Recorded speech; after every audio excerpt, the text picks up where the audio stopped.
राधे राधे मेरे प्यारे भाइयों बहनों माताओं व बंधुओं। आज गुरुवार के दिन मैं आपके लिए लाई हूँ भगवान विष्णु और लक्ष्मी जी की कथा।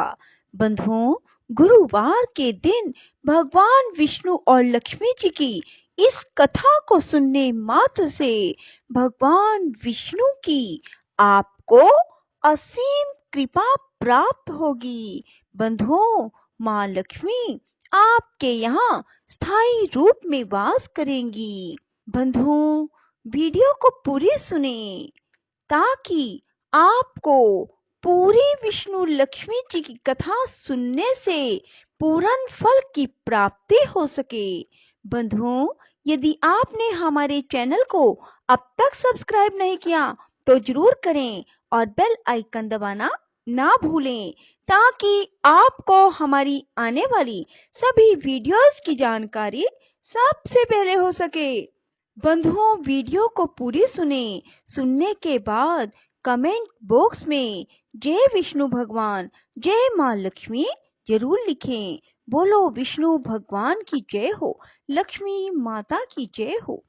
श्री प्राशर जी बोले, पक्षी राज गरुड़ उस वारुण छत्र मणि पर्वत और सत्यभामा के सहित श्री कृष्णचंद्र को लीला से ही लेकर चलने लगे। स्वर्ग के द्वार पर पहुंचते ही श्री हरि ने अपना शंख बजाया।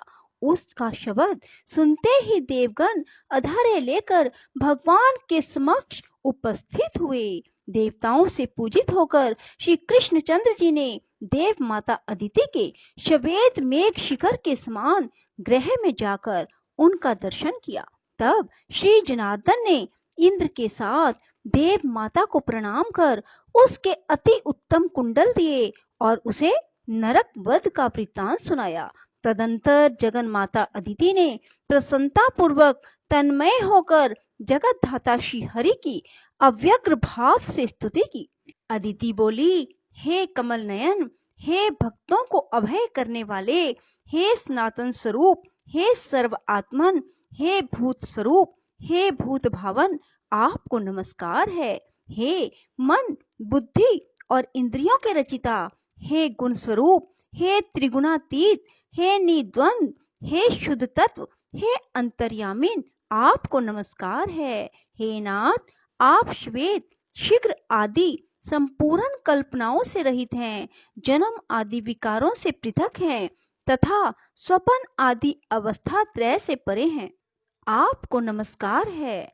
हे अच्युत, संध्या, रात्रि, दिन, भूमि, आकाश, वायु, जल, अग्नि, मन, बुद्धि और अहंकार, ये सब आप ही हैं। हे ईश्वर, आप ब्रह्मा, विष्णु और शिव नामक अपने मूर्तियों से जगत की उत्पत्ति, स्थिति और नाश के कर्ता हैं। आप कर्ताओं के भी स्वामी हैं। देवता, दैत्य, यक्ष, राक्षस, सिद्ध, नाग, कुष्मांड, पिशाच, गंधर्व, मनुष्य, पशु, मृग, पतंग, सरीसृप, अनेकों वृक्ष, गुलम और लताएं, समस्त तीन जातियां, स्थूल, मध्यम, सूक्ष्म और सूक्ष्म से भी सूक्ष्म जितने देह भेद परमाणु के आश्रित हैं, सब आप ही हैं। हे प्रभु, आपकी माया ही परमार्थ तत्व के ना जानने वाले पुरुषों को मोहित करने वाली है, जिससे मूढ़ पुरुष अनात्मा में आत्म शुद्धि करके बंधन में पड़ जाते हैं। हे नाथ, पुरुष को जो अनात्मा में आत्म बुद्धि और मैं मेरा आदि भाव प्राय उत्पन्न होते हैं, वह सब आपकी जगजननी माया का ही विलास है। हे नाथ, जो स्वधर्म परायण पुरुष आपकी आराधना करते हैं, वे अपने मोक्ष के लिए इस संपूर्ण माया को पार कर जाते हैं। ब्रह्मा आदि संपूर्ण देवगण, मनुष्य और पशु आदि सभी विष्णु माया रूप महान आवर्त में पड़कर मोहरूप अंधकार से आवृत हैं। हे भगवान, जन्म और मरण के चक्कर में पड़े हुए ये पुरुष जीव के भवबंधन को नष्ट करने वाले आपकी आराधना करके भी जो नाना प्रकार की कामनाएं ही मांगते हैं, यह आपकी माया ही है। मैंने भी पुत्रों की जय कामना से शत्रु पक्ष को पराजित करने के लिए ही आपकी आराधना की है, मोक्ष के लिए नहीं। यह भी आपकी माया का ही विलास है। पुण्यहीन पुरुषों को जो कल्प वृक्ष से भी कोपीन और आच्छादन वस्त्र मात्र की ही कामना होती है, यह उनका कर्म दोष जन्य अपराध ही है। हे अखिल जगन माया मोहकारी अव्यय प्रभो, आप प्रसन्न होइए। हे भूतेश्वर, मैं ज्ञानवान हूँ, मेरे इस अज्ञान को नष्ट कीजिए। हे चक्रपाणे, आपको नमस्कार है। हे श्रांगधर, आपको नमस्कार है। हे गदाधर, आपको नमस्कार है।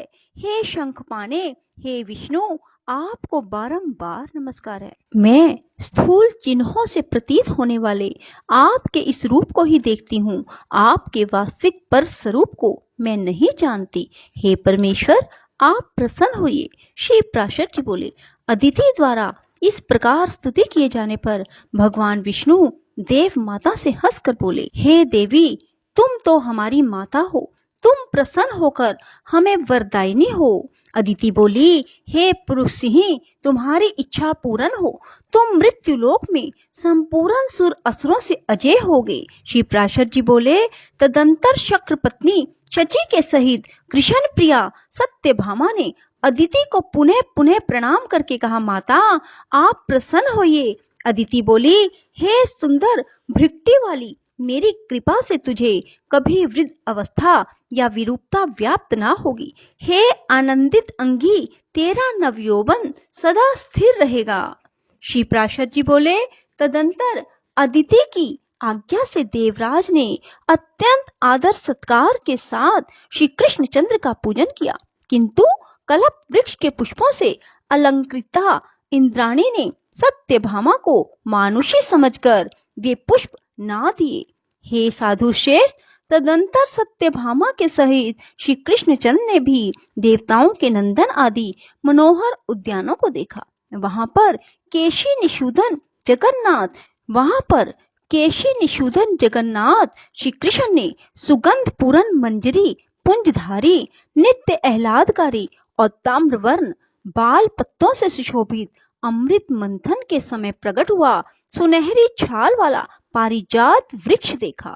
हे द्विजोत्तम, उस अति उत्तम वृक्षराज को देखकर परम प्रीतिवश सत्यभामा अति प्रसन्न हुई और श्री गोविंद से बोली, हे कृष्ण, इस वृक्ष को द्वारकापुरी क्यों नहीं ले चलते? यदि आपका यह वचन है कि तुम ही मेरी अत्यंत प्रिया हो, सत्य है, तो मेरे गृह उद्यान में लगाने के लिए इस वृक्ष को ले चलिए। हे कृष्ण, आपने कई बार मुझसे यह प्रिय वाक्य कहा कि हे सत्य, मुझे तू जितनी प्यारी है उतनी ना जामवती ना रुक्मणी ही है। हे गोविंद, यदि आपका यह कथन सत्य है, केवल मुझे बहलाना ही नहीं है, तो यह पारिजात वृक्ष मेरे गृह का भूषण हो।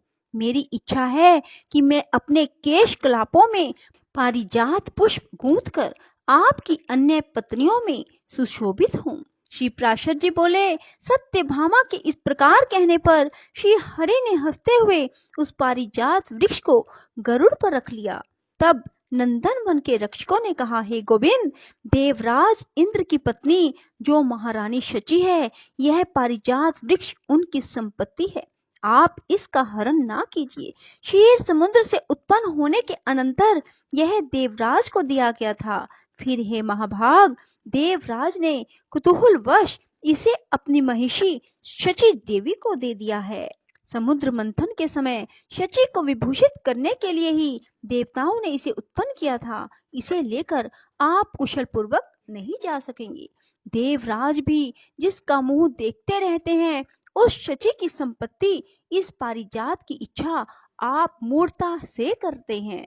इसे लेकर भला कौन सकुशल जा सकता है? हे कृष्ण, देवराज इंद्र इस वृक्ष का बदला चुकाने के लिए अवश्य ही वज्र लेकर उद्यत होंगे और फिर देवगण भी अवश्य ही उनका अनुगमन करेंगे। हे अच्युत, समस्त देवताओं के साथ वैर बढ़ाने से आपका कोई लाभ नहीं, क्योंकि जिस कर्म का परिणाम कटु होता है, पंडित जन उसे अच्छा नहीं कहते। श्री प्राशर जी बोले, उद्यान रक्षकों के इस प्रकार कहने पर सत्यभामा ने अत्यंत क्रुद्ध होकर कहा, शची अथवा देवराज इंद्र ही इस पारिजात के कौन होते हैं? यदि यह अमृत मंथन के समय उत्पन्न हुआ है तो सबकी समान संपत्ति है, अकेला इंद्र ही इसे कैसे ले जा सकता है? अरे वन रक्षक, जिस प्रकार मदिरा, चंद्रमा, लक्ष्मी का सब लोग समानता से भोग करते हैं, उसी प्रकार पारिजात वृक्ष भी सभी की संपत्ति है। यदि पति के बाहुबल से गर्विता होकर शची ने ही इस पर अपना अधिकार जमा रखा है, तो उससे कहना, सत्यभामा उस वृक्ष को हरण करा कर लिए जाती है, तुम्हें क्षमा करने की आवश्यकता नहीं है। अरे मालियो, तुम तुरंत जाकर मेरे ये शब्द शची से कहो कि सत्यभामा अत्यंत गर्वपूर्वक कड़े अक्षरों में यह कहती है कि यदि तुम अपने पति को अत्यंत प्यारी हो, वे तुम्हारे वशीभूत हैं, तो मेरे पति को पारिजात ग्रहण करने से रोकें। मैं तुम्हारे पति शक्र को जानती हूँ और यह भी जानती हूँ कि वे देवताओं के स्वामी हैं, तथापि मैं मानवी ही तुम्हारे इसी पारिजात वृक्ष को लिए जाती हूँ। श्री प्राशर जी बोले, सत्यभामा के इस प्रकार कहने पर वन रक्षकों ने शची के पास जाकर उससे संपूर्ण वृतांत ज्यों का त्यों कह दिया। यह सब सुनकर शची ने अपने पति देवराज इंद्र को उत्साहित किया। हे द्विजोत्तम, तब देवराज इंद्र पारिजात वृक्ष को छुड़ाने के लिए संपूर्ण देव सेना के सहित श्री हरि से लड़ने के लिए चले। जिस समय इंद्र ने अपने हाथ में वज्र लिया, उसी समय संपूर्ण देवगण परिग, निशित्रंश, गदा और शूल आदि अस्त्र शस्त्रों से सुसज्जित हो गए। इसके बाद देव सेना से घिरे हुए ऐरावत रूढ़ इंद्र को युद्ध के लिए उद्यत देख श्री गोविंद ने संपूर्ण दिशाओं को शब्दायमान करते हुए शंख ध्वनि की और हजारों लाखों तीखे बाण छोड़े। इस प्रकार संपूर्ण दिशाओं और आकाश को सैकड़ों बाणों से पूर्ण देख देवताओं ने अनेकों अस्त्र शस्त्र छोड़े। त्रिलोकी के स्वामी श्री मधुसूदन ने देवताओं के छोड़े हुए प्रत्येक अस्त्र शस्त्र की लीला से ही हजारों टुकड़े कर दिए। सर्पाहारी गरुड़ ने जल अधिपति वरुण के पाश को खींचकर अपनी चोंच से सर्प के बच्चे के समान उसके कितने ही टुकड़े कर डाले। श्री देवकी नंदन ने यम के फेंके हुए दंड को अपनी गदा से खंड खंड कर पृथ्वी पर गिरा दिया। कुबेर के विमान को भगवान ने सुदर्शन चक्र द्वारा तिल तिल कर डाला और सूर्य को अपनी तेजोमय दृष्टि से देखकर ही निस्तेज कर दिया। भगवान ने तदंतर बाण बरसाकर अग्नि को शीतल कर दिया और वसुओं को दिशा विदिशाओं में भगा दिया और अपने चक्र से त्रिशूलों की नोक काट कर रुद्रगण को पृथ्वी पर गिरा दिया। भगवान के चलाए हुए बाणों से साध्यगण, विश्वदेवगण, मरुदगण, गंधर्वगण से मल की रुई के समान आकाश में ही लीन हो गए। श्री भगवान के साथ गरुड़ जी भी अपनी चोंच, पंख, पंजों से देवताओं को खाते, मारते और फाड़ते फिर रहे थे। फिर जिस प्रकार दो मेघ जल की धाराएं बरसाते हों, उसी प्रकार देवराज इंद्र और श्री मधुसूदन एक दूसरे पर बाण बरसाने लगे। उस युद्ध में गरुड़ जी ऐरावत के साथ और श्री कृष्णचंद्र इंद्र और संपूर्ण देवताओं के साथ लड़ रहे थे। बोलो विष्णु भगवान की जय। राधे राधे। जय श्री कृष्णा। बंधुओं, यदि आपको हमारी वीडियो पसंद आए तो इसे लाइक करें और शेयर भी जरूर करें। धन्यवाद।